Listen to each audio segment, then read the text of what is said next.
നമസ്കാരം. റാഫ്റ്റോക്ക് ഫുട്ബോളിലേക്ക് അവർക്കും സ്വാഗതം. പ്രഥമ AFC ചാമ്പ്യൻസ് ലീഗ് എലൈറ്റിന്റെ ലീഗ് ഘട്ടത്തിലെ ആദ്യ മത്സരത്തിൽ സൗദി ക്ലബ്ബായിട്ടുള്ള അൽ നസറിന് സമനില.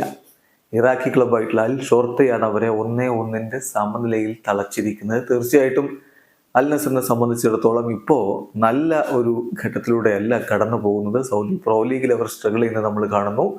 അതുപോലെ AFC ചാമ്പ്യൻസ് ലീഗ് എലൈറ്റിൽ വിജയത്തുടക്കമിടും എന്ന് പ്രതീക്ഷിച്ചവർക്ക് തെറ്റി 1-1 സമനിലയിലാണ് പിരിഞ്ഞിരിക്കുന്നത്. ഇല്ലസ് കാരണം ക്രിസ്ത്യാനോ റൊണാൾഡോ കളിക്കാതിരുന്ന മത്സരമാണ്. ഈ മത്സരത്തിനിടയ്ക്ക് ബ്രസോവിച്ചിന് പരിക്ക് പറ്റി എന്നുള്ളത് മറ്റൊരു തിരിച്ചടിയായി മാറിയിരിക്കുകയാണ്.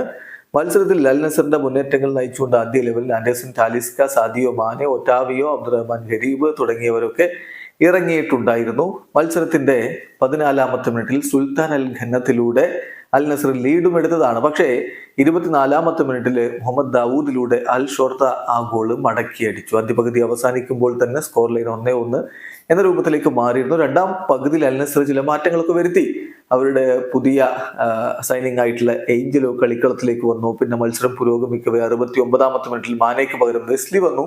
ഇരു വിങ്ങുകളിലും വളരെ സ്പീഡി ആയിട്ട് ഈ രണ്ട് താരങ്ങൾക്ക് കളിക്കാൻ കഴിഞ്ഞു എന്നുള്ളത് ശരിയാണ്. പക്ഷേ പന്ത് വലയിലേക്ക് എത്തിക്കാൻ കഴിയാതെ പോയി. അവസാന ഘട്ടത്തില് ബെൻഡോ നടത്തിയ മികച്ചൊരു സേവാണ് അൽ നസറിനെ തോൽക്കാതെ രക്ഷപ്പെടുത്തിയത്. എന്തായാലും പഴയ പോലെയല്ല ഇത്തവണത്തെ ചാമ്പ്യൻസ് ലീഗ് എലൈറ്റ്. എല്ലാവർക്കും അറിയാം. അത് മികച്ച റിസൾട്ട് ഉണ്ടാക്കിയില്ലെങ്കിൽ ലീഗ് ഘട്ടം കടക്കില്ല. വരും മത്സരങ്ങളിൽ അൽ നസർ ഫോമിലേക്ക് വരുമെന്ന പ്രതീക്ഷയിൽ ആരാധകർ കാത്തിരിക്കുന്നു. വീഡിയോ അവസാനിക്കുന്ന ഫുട്ബോൾ ലോകത്തെ കൂടുതൽ വിശേഷങ്ങളുമായി റാഫ്റ്റോക്സ് വീണ്ടും വരാം.